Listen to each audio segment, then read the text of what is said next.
Hello friends, welcome to the UPSC analyser. तो आज हम 9 अगस्त का इंडियन एक्सप्रेस डिस्कस करेंगे। यहाँ पर फर्स्ट पेज पर कोई भी इंपॉर्टेंट न्यूज़ नहीं। First news the last week of house session, no sign off though, opposition wants to be heard on Pegasus.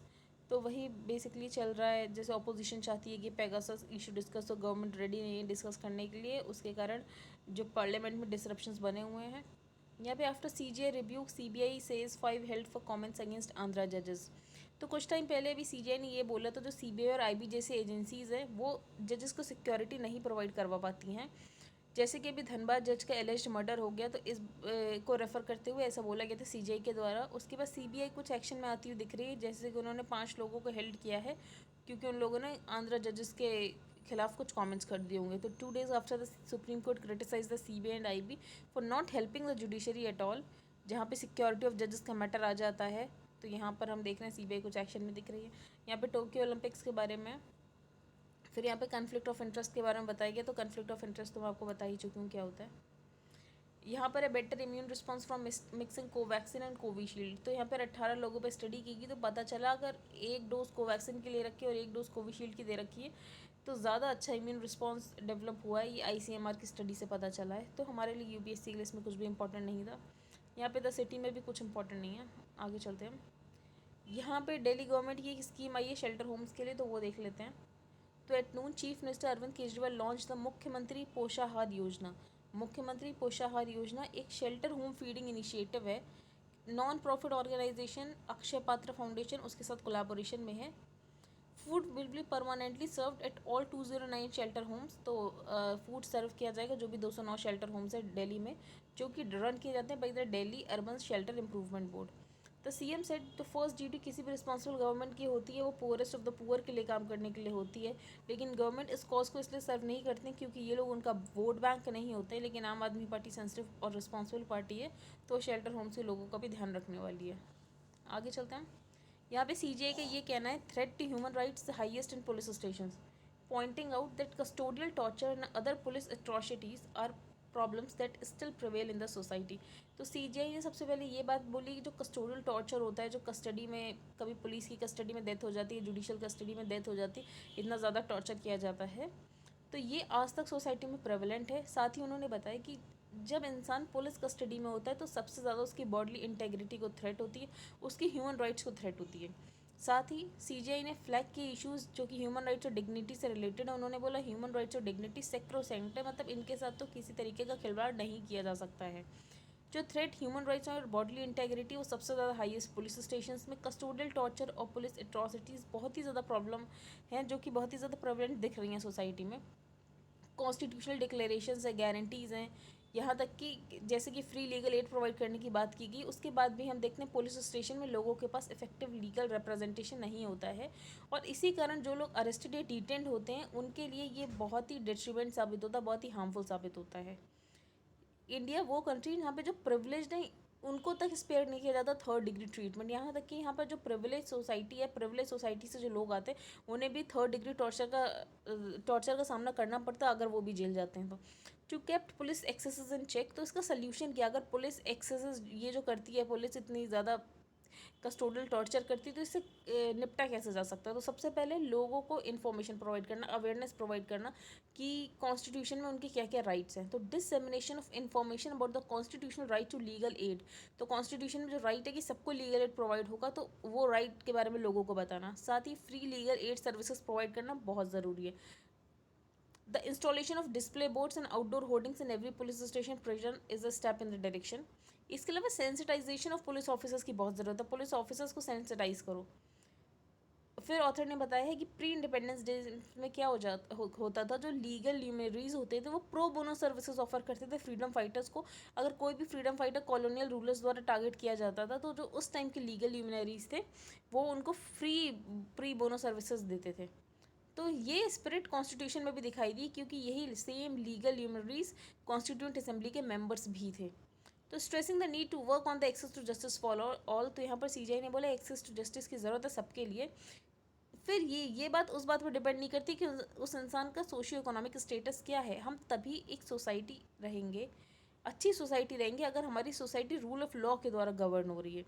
तो अगर हम चाहते हैं हमारी सोसाइटी रूल ऑफ लॉ के द्वारा गवर्न हो, तो सबसे ज़्यादा ज़रूरत ये है जो gap of accessibility to justice है। हाईली प्रिविलेज तो लॉयर्स को कर लेते हैं हायर, सब कुछ कर लेते हैं, लेकिन जो मोस्ट वल्नरेबल सोसाइटी, वो लॉयर्स को हायर नहीं कर पाते, उन्हें अपने राइट्स नहीं पता कि उन्हें फ्री लीगल एड प्रोवाइड होगी, तो इसके कारण उनको जस्टिस नहीं प्रोवाइड हो पाती है। यहाँ पे सीजीआई का ये कहना है, for all time to come we must remember that the realities of socio economic diversity जो हमारे नेशन में है, उसको हम कभी भी रीज़न नहीं बना सकते कि हम इस वजह से आपको राइट्स नहीं दे रहे हैं क्योंकि आप वल्नरेबल सेक्शन में आते हो। तो एक प्रोजेक्ट एक्सेस टू जस्टिस की बात की गई है, जो कि बेसिकली बेस्ड होगा लीगल मोबिलिटी पे, सबको फ्री लीगल एड प्रोवाइड होनी चाहिए। एक वो फ्यूचर जहाँ पे इक्वालिटी ही रियलिटी होगी। इफ़ एज एन इंस्टीट्यूशन, तो यहाँ पे सीजीआई का ये कहना, अगर जुडिशरी एज एन इंस्टीट्यूशन अभी लोगों का फेथ गार्नर करना चाहती है, सिटीजन्स का फेथ अपने अंदर लाना चाहती है, तो ज़रूरत है उसे सबको फील कराए कि जुडिशरी उनके लिए एग्जिस्ट करती है। बहुत ज़्यादा टाइम तक जो वल्नरेबल पॉपुलेशन है जस्टिस के सिस्टम से बाहर रहे हैं, अभी भी प्रिवेलिंग ऑब्स्टेकल्स हैं, जैसे कि लेंदी होता है, painstaking and expensive formal justice, काफ़ी पैसे लग जाते हैं जस्टिस लेने में, लॉयर को हायर करना, कोर्ट जाना, तो इसके कारण जो एक्सेस टू जस्टिस के गोल्स हैं उन्हें रियलाइज़ करने में बहुत ज़्यादा दिक्कत हो रही है। तो यहाँ पर सॉल्यूशंस आपको याद रखने, सबसे पहले sensitisation of police officers, dissemination of information, constitutional rights जो भी हैं जैसे कि फ्री लीगल एड प्रोवाइड कराई जाएगी। सोशियो इकोनॉमिक स्टेटस में कोई भी इंसान हो, irrespective of socio economic status, उसे एक्सेस टू जस्टिस प्रोवाइड कराने की कोशिश की जानी चाहिए। अगर जुडिशरी में लोगों का फेथ रखना है तो लोगों को एश्योर कराना चाहिए कि हाँ जुडिशरी उनके लिए एग्जिस्ट करती है। इसके बारे में जो डेटा है कस्टोडियल डेथ्स के बारे में, वो हम एडिटोरियल सेक्शन में भी पढ़ेंगे। यहाँ पे पीएम चेयर करने वाले UNSC debate on maritime security cooperation. तो डिबेट होगी कौन से टॉपिक पे, एनहेंसिंग मैरीटाइम सिक्योरिटी या केस फॉर इंटरनेशनल कोऑपरेशन, और इसमें हमारे प्राइम मिनिस्टर भी वीडियो कॉन्फ्रेंसिंग के थ्रू एड्रेस करेंगे। तो Modi would be the first Indian prime minister to preside over a UN security council open debate. इसके अलावा रशियन प्रेसिडेंट व्लादिमीर पुतिन भी हो सकता है कि सेशन को अटेंड करें। अब ये डिबेट किस बात पे फोकस करेगी कि कैसे मैरीटाइम क्राइम और इनसिक्योरिटी को काउंटर करना है और साथ ही कोऑर्डिनेशन बढ़ाना है मैरीटाइम डोमेन में। अब कोई भी एक अकेले कंट्री तो इस इशू को एड्रेस नहीं कर सकती मैरीटाइम सिक्योरिटी के लिए, यहाँ पर ज़रूरत है कि लोग हॉलिस्टिक कोऑपरेशन दिखाएं, तो जिसके कारण यूएनएससी में इसको डिबेट का मुद्दा रखा गया है। 2015 में प्राइम मिनिस्टर मोदी ने एक विजन लेकर आए थे सागर का, तो सागर भी हम पढ़ेंगे आगे कॉलम में। इसका एक्रोनिम है ये Sagar, security and growth for all in the region. इसके 5 कंपोनेंट्स हैं, तो 5 कंपोनेंट्स हम बाद में पढ़ेंगे। इसके अलावा ईस्ट एशिया समिट हुई थी through the Indo Pacific oceans initiative. इसमें 7 पिलर्स पे फोकस करने की बात की गई थी। पहला मैरीटाइम सिक्योरिटी, दूसरा maritime ecology, maritime resources, capacity building and resource sharing, disaster risk reduction and management, science technology and academic cooperation and trade connectivity and maritime transport. आगे चलते हैं। यहाँ पर कोई इंपॉर्टेंट न्यूज़ नहीं है। आप देख सकते हैं जो एक्सप्लेन सेक्शन है, पहले वैक्सीनेशन द रोड अहेड, फिर यहाँ पे ब्राउन ज़्यादा थ्रिल्स क्यों करता है, सिल्वर क्यों डिसअपॉइंट कर देता है, हम नहीं पढ़ेंगे। उसके अलावा जो एप्पल अपनी ऐप लेकर आया जिससे चाइल्ड एक्सप्लॉयटेशन को कैसे डील करेगा, तो जैसे कि उन्होंने अपने सॉफ्टवेयर अपडेट्स बताए हैं कि जिसके कारण कोई भी इमेज होगी तो उनको पता चल गई अगर उनके ऑटोमेशन द्वारा, फिर उनका स्टाफ मैनुअली चेक करेगा, ये मैंने आपको कल बता दिए। अब हम mending fences the rising flame, तो ये टोक्यो ओलंपिक्स के बारे में, नॉर्थ ईस्ट में बॉर्डर्स के बारे में, असम और मिजोरम के बॉर्डर का आपको सब पता है। एंडिंग पुलिस ब्रुटैलिटी, तो यहाँ पर हम डेटा कुछ देख लेते हैं जो कि हम कोट कर सकते हैं एग्जाम में। तो जो कस्टोडियल डेथ्स है पुलिस स्टेशन में वो बहुत ज़्यादा कॉमन हो गई है, जैसे कि नेशनल फॉरेंसिक साइंस यूनिवर्सिटीज़ इन अहमदाबाद में जुलाई 12, तो वहाँ पर होम मिनिस्टर ने ये बोला था हमारे यहाँ की पुलिस या तो कोई एक्शन नहीं लेती है तो कुछ ज़्यादा ही एक्शन ले लेती है, इतना ज़्यादा एक्शन ले लेती है कि कस्टोडियल डेथ हो जाती है। तो ऑथर के according he has hit the nail right on the head. Victims of crime shudder at the thought of having to visit a police station, तो लोगों को डर लगने लग गया पुलिस स्टेशन विजिट करने से। मोर और जो मार्जिनलाइज सेक्शन सोसाइटी से आते हैं तो उन्हें तो और ज़्यादा डर लगने लग गया है, ठीक है। तो यहाँ पर लोगों को डर लगने लग गया पुलिस स्टेशन विजिट करने से। अगर एनसीआरबी का डेटा देखो तो लगभग 100 केसेस कस्टोडियल डेथ्स की रिपोर्ट हुई थी 2017 में, जिसमें से 42 पुलिस कस्टडी में हुए थे। पुलिस कस्टडी होती है, एक जुडिशियल कस्टडी होती है, तो उसमें 42 लगभग पुलिस कस्टडी में थे। अब यहाँ पर ओवरऑल 2005 केसेस वर रजिस्टर्ड अगेंस्ट पुलिस पर्सनल, तो लगभग 2005 पुलिस पर्सनल के अगेंस्ट केसेस दर्ज कराए गए थे, जिसमें से सिर्फ 1000 को ही चार्जशीट किया गया। और सबसे हाईएस्ट इसमें महाराष्ट्र में देखने को मिले 456, और गुजरात और राजस्थान, गुजरात में 191 और राजस्थान में 169, जिसमें से लगभग 28 पर्सनल को कन्विक्ट किया गया। अगर एनसीआरबी के 2019 की फिगर देखो तो 85 केसेस ऑफ कस्टोडियल डेथ्स देखे गए, जिसमें तमिलनाडु में सबसे ज़्यादा थे, सेकंड में गुजरात और थर्ड में पंजाब एंड राजस्थान एंड ओडिशा। लेकिन कोई भी पुलिसमैन कन्विक्ट नहीं हुआ। आगे हम देखते हैं। In a written reply in the Lok Sabha the former minister of state for home affairs G Kishan Reddy, उन्होंने ये बोला 1697 कस्टोडियल डेथ्स रजिस्टर हुई हैं अप्रैल 2019 से मार्च 2020, जिसमें 1584 डेथ्स हुई हैं जुडिशियल कस्टडी में और जो रेस्ट है वो पुलिस कस्टडी में हुई है। उत्तर प्रदेश ने इस लिस्ट में टॉप किया, 400 कस्टोडियल डेथ्स हुए हैं उत्तर प्रदेश में, और उसके बाद फॉलोड बाई मध्य प्रदेश। इसका मतलब ये है कि हमारे देश में लगभग 5 कस्टोडियल डेथ्स तो डेली हो रही हैं। कुछ पुलिसमैन कन्विक्ट होते भी हैं, तो there are good reasons to believe that many go scot free. कुछ कन्विक्ट होते हैं लेकिन कुछ छूट जाते हैं, तो फिर पुलिस को यही लगता है अगर कस्टोडियल डेथ हो भी गई तो वो छूट जाएंगे। कैसे वो अपने रिकॉर्ड्स को मैनिपुलेट कर देते हैं, इसके अलावा कैसे कंप्लेनेंट्स को इंटिमिडेट करते हैं कि मेरे खिलाफ गवाही मत देना, ये सब वो सब। और कुछ पुलिस वालों के पास पॉलिटिकल पेट्रोनेज होती है, तो उनकी वजह से अगर किसी की डेथ हो भी जाती कस्टोडियल डेथ तो उनको चार्जशीट नहीं किया जाता है। अब यहाँ पर ऑथर ने सोल्यूशन ये दिया कि सीनियर्स ऑफिसर्स के ऊपर है कि वो कैसे प्रॉम्प्ट एक्शन लें या उन पुलिस वालों के खिलाफ जो कि ये सब ब्रूटल टॉर्चर करते हैं, और साथ ही साथ ये जो एयरिंग पर्सनल है इनको प्रॉम्प्टली पनिश करना चाहिए, ताकि मैसेज साफ साफ चले जाए बाहर उन पुलिस वालों के लिए भी कि अगर एक आध भी पनिश होंगे तो उन्हें लगेगा कि हाँ लोग पनिश हो रहे हैं, मुझे ये नहीं करना चाहिए। और कस्टोडियल डेथ्स में those guilty should be tried for murder, तो अगर कस्टोडियल डेथ्स किसी पुलिस वाले की वजह से हुई है तो उसको मर्डर के लिए चार्ज करना चाहिए। और उसके अलावा जब पुलिस ब्रुटैलिटी करती है तो कुछ पुलिस वाले आसपास खड़े होते देखते भी हैं, तो वो भी इक्वली रिस्पॉन्सिबल हैं। तो police personnel who remain spectators when people in custody are being tortured और also complicit in the crime. और इसके अलावा सब डिविजनल जो पुलिस ऑफिसर्स होते हैं और जो सुपरिटेंडेंट्स ऑफ पुलिस होते हैं उन्हें अकाउंटेबल रखना चाहिए अगर उनके अंदर कोई काम कर रहा है और वो पुलिस ऐसा काम करता है कस्टोडियल टॉर्चर में साथ होता है। हम आगे चलते हैं। स्टैंडिंग विद काबुल, तो स्पेशल मीटिंग कराई गई यूएनएससी में अफगानिस्तान की सिचुएशन पे। तो ऑथर ने यहाँ बोला है कि यहाँ पर डबल स्टैंडर्ड्स पता चल रहे हैं तालिबान और पाकिस्तान के, क्योंकि तालिबान और पाकिस्तान वो लोग हैं जो पीस और परस्यू वॉर की एक ही टाइम बात कर रहे हैं, मतलब वो वॉर भी करना चाहते हैं और फिर उसके बाद पीस की भी बात करते हैं। जैसे कि जो 5 परमानेंट मेंबर्स हैं यूएनएससी के, उनका यहाँ पे सबसे पहले स्टैंड बताया गया है। कोई यूनानिमिटी नहीं है एक तो 5 परमानेंट मेंबर्स में। जो चाइना है वो चाह रहा है कि वो अपना रीजनल फुटप्रिंट बढ़ा ले अफगानिस्तान में। उसके बाद जो रशिया है वो चाइना के बिहाइंड टैग करके खुद को अपना तालिबान में एक इम्पॉर्टेंट फोर्स बनना चाहता है, ठीक है। अब यहाँ पे जो ब्रिटेन है उसकी काफ़ी अच्छी टाइज है पाकिस्तान आर्मी के साथ, तो उन्हें भी कोई अभी भी वॉबली, उन्हें पता नहीं उन्हें तालिबान को सपोर्ट करना है अपोज करना है। यूएस ने तो अपना स्टैंड पहले ही क्लियर कर दिया कि जैसे वो वहाँ से निकल लिए। अब यूरोप जो कि फ्रांस के द्वारा रिप्रेजेंट होता है, फ्रांस की परमानेंट सीट है यूएनएससी में, वो भी इसके अपोज में ही है कि जो वेस्टर्न इंटरवेंशन है वो अफगानिस्तान में नहीं होना चाहिए। तो यहाँ पे हमें 5 मेंबर्स के स्टैंड पता चल गए कि क्या क्या स्टैंड है। Although the UNSC discussion may not have moved the political needle on Afghanistan, it has laid bare the depth of the crisis। जैसे कि यहाँ पे हमें ड्यूप्लिसिटी देखने को मिल रही है तालिबान और पाकिस्तान की, जो कि पीस और वॉर की एक ही समय में बात करते हैं। The head of the United Nation assistance mission in Afghanistan, उनका ये कहना है कि बहुत ही डेंजरस टर्निंग पॉइंट दिख रहा है जो कि आगे हो सकता है अफगानिस्तान में। हमें या तो जेन्यून पीस नेगोशिएशन करने की ज़रूरत है, नहीं तो फिर ऐसे सेट ऑफ क्राइसिस ही दिखेंगे जैसे कि 5 कंट्रीज़ है वो किसी यूनानिमिटी पर नहीं पहुँच पा रहे हैं। यहाँ पर इंडिया क्या कर सकता है, तो इंडिया सबसे ज़्यादा ये कर सकता है। इंडिया ऑप्टिमिस्टिक था और वर्ल्ड भी ऑप्टिमिस्टिक था, जो पीस टॉक्स दोहा में चल रहे हैं उससे ये प्रोलॉन्ग कॉन्फ्लिक्ट खत्म होगा, लेकिन उस पीस टॉक्स का कोई भी फ्रूटफुल रिजल्ट नहीं मिला। तालिबान और पाकिस्तान बेसिकली इन नेगोशिएशंस को डिले करना चाहते हैं और वो एक न्यू पॉलिटिकल ऑर्डर अफगानिस्तान में लेकर आना चाहते हैं, जहाँ पे वो अशरफ गनी की गवर्नमेंट को टॉपल कर देना चाहते हैं और तालिबान वहाँ पर वापस से कैप्चर कर ले।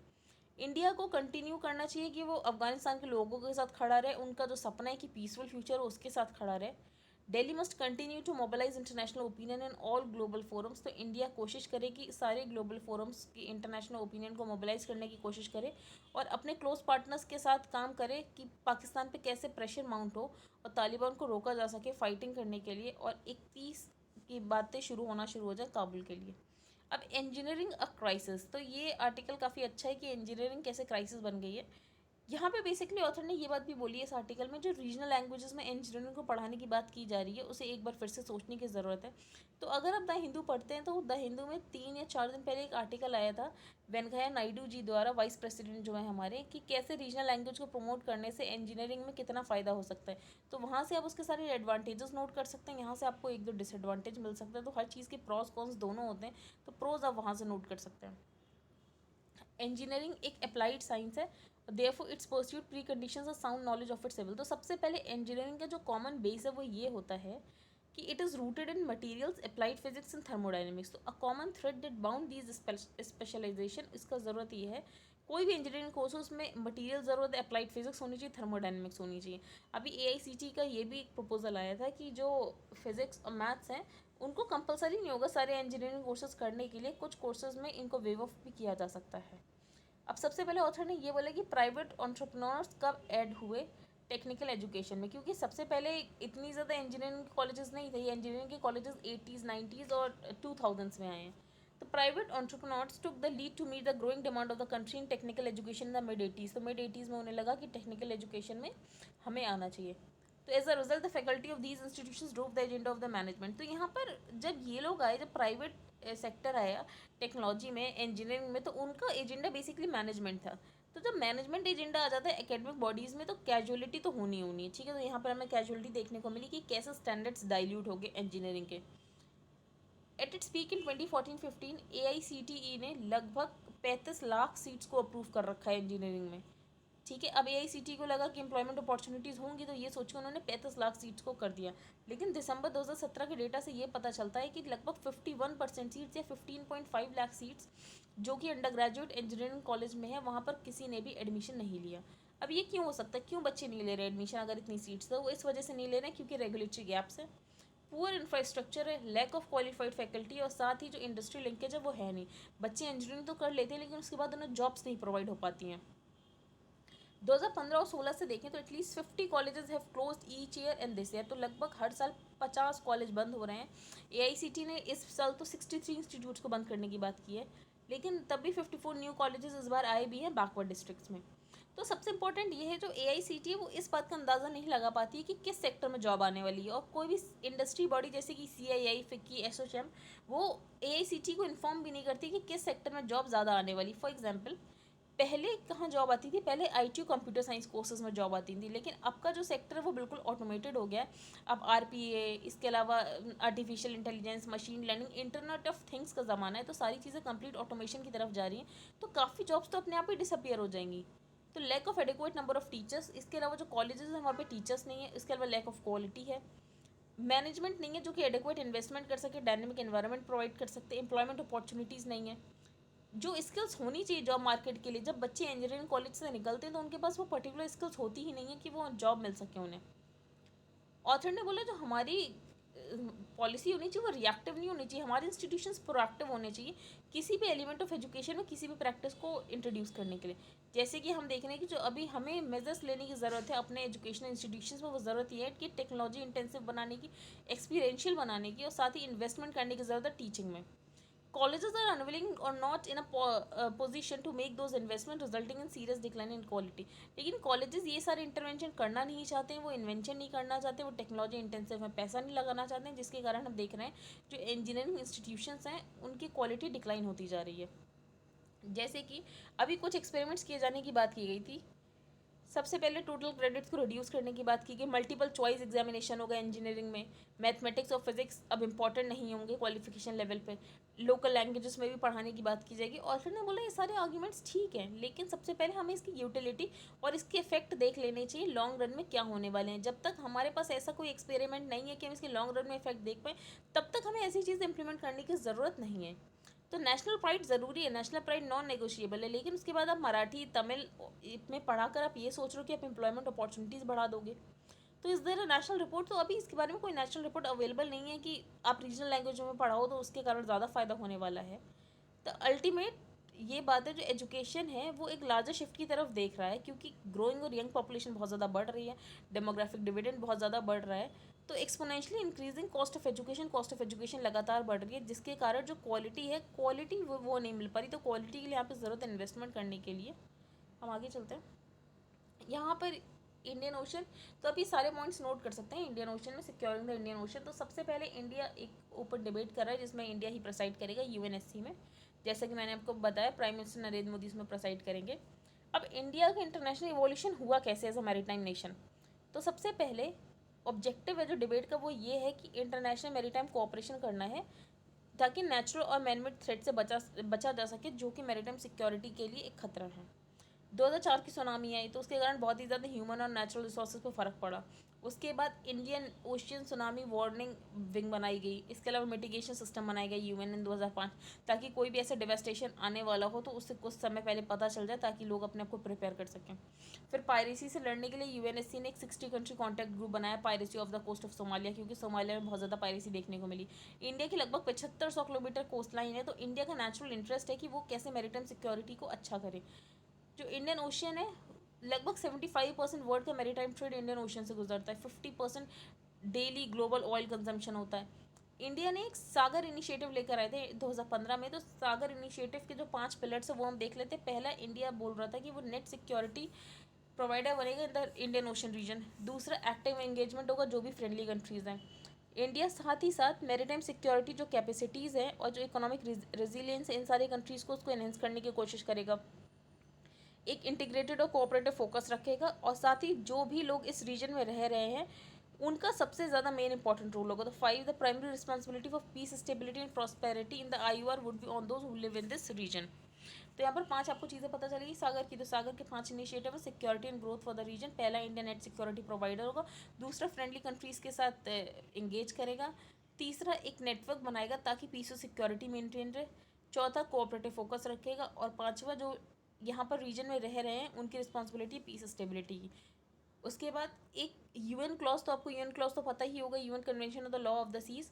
तो इस पर वापस इस पर डिबेट करने की ज़रूरत है, क्योंकि यूएन क्लॉज 1982 में बना था। तो अब जो थ्रेट्स है वो भी बदल चुके हैं, तो उन थ्रेट्स के अकॉर्डिंग इन्हें देखने की ज़रूरत है। जैसे कि यूएन क्लॉज में ये बोला गया था कि पीस और सिक्योरिटी, जैसे bringing to the fore new challenges, अब नए चैलेंजेस आ गए पीस और सिक्योरिटी के लिए, जैसे कि टेररिस्ट, पायरेट्स, क्रिमिनल गैंग्स जो कि ड्रग ट्रैफिकिंग में इंगेज होती हैं। तो यूएन क्लॉज को रिव्यू करने की ज़रूरत है, स्पेशली जो इसमें फ्रीडम ऑफ नेविगेशन की बात की गई है। जैसे साउथ चाइना सी में फ्रीडम ऑफ नेविगेशन नहीं है, जो चाइना इधर उधर क्लेम करता रहता है अपना। The sustainable exploitation of maritime resources, कि हम कब तक मैरीटाइम रिसोर्सेज को सस्टेनेबली एक्सप्लॉइट कर सकते हैं। रेजोल्यूशन ऑफ डिस्प्यूट पीसफुल होना चाहिए। India's credentials in presiding over this discussion are enhanced by the fact in 2014 अब यूएन क्लॉज पर ये जो डिस्कशन होगा तो इंडिया इस डिस्कशन में इंपॉर्टेंट पार्ट है, क्योंकि इंडिया ने यूएन क्लॉज ने जो ट्रिब्यूनल अवार्ड दिया था मैरीटाइम बाउंड्री आर्बिट्रेशन, जो कि इंडिया और बांग्लादेश के बीच में हुआ था, इंडिया ने उसे एक्सेप्ट किया था। तो इंडिया अगर यूएन क्लॉज के अवार्ड्स को एक्सेप्ट करता है तो इंडिया की रिस्पॉन्सिबिलिटी होती है कि कोई भी डिबेट हो तो इंडिया उसमें मेन मेंबर होना चाहिए। अगर सी लेन्स ऑफ कम्युनिकेशन देखें तो 3 सी लेन्स ऑफ कम्युनिकेशन है इंडियन ओशन में। जो सबसे पहला है वो रेड सी को कनेक्ट करता है इंडियन ओशन से थ्रू द बाबुल मंडाब स्ट्रेट। दूसरा जो सी लेन ऑफ कम्युनिकेशन है वो पर्शियन गल्फ को इंडियन ओशन से कनेक्ट करता है through the strait of Hormuz. और जो तीसरा है वो इंडियन को पैसिफिक ओशन से कनेक्ट करता है through the strait of Malacca.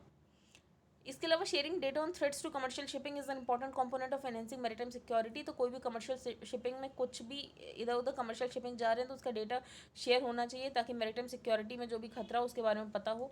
International fusion centre बनाने की बात की है इंडिया ने इंडियन ओशन रीजन में 2018 में, जो कि जॉइंटली एडमिनिस्टर किया जाता है by the Indian navy and the Indian coast guard. Maritime domain awareness बढ़ाने की बात की गई है। It is projected that 40 international liaison officers partner countries के द्वारा इंटरनेशनल फ्यूजन सेंटर में अपॉइंट किए गए हैं। अब डिबेट यहाँ पर ये भी है कि प्राइवेट सेक्टर को ओपन करना चाहिए मैरीटाइम डोमेन में। तो इससे ये पता चलेगा जो प्राइवेट सेक्टर का इंक्रीजिंग रोल होगा मैरीटाइम डोमेन में उससे क्या फ़ायदा हो सकता है, ब्लू इकॉनमी को डेवलप करने में उससे क्या फ़ायदा हो सकता है। और एक फाइबर ऑप्टिक केबल्स बनाने की बात की गई ताकि डिजिटल इकॉनमी सपोर्ट हो। तो इस आर्टिकल में जो भी बात की गई है मैरीटाइम सिक्योरिटी को लेके, तो पहले जो थ्रेट्स थे और अब जो थ्रेट्स हैं वो बदल चुके हैं। पहले पायरेसी के थ्रेट्स होते थे, लेकिन अब उससे बढ़कर थ्रेट्स हो गए। जो नेचुरल और मैनमेड थ्रेट से बचने के लिए सबसे पहले ज़रूरी है कि हमें एक सिस्टम बनाना चाहिए जिसके कारण डिवेस्टेशन आने से पहले चीज़ें पता हो। उसके लिए एक यूएनएससी ने UNSC mandated 60 country contact group बनाएगा पायरेसी पे।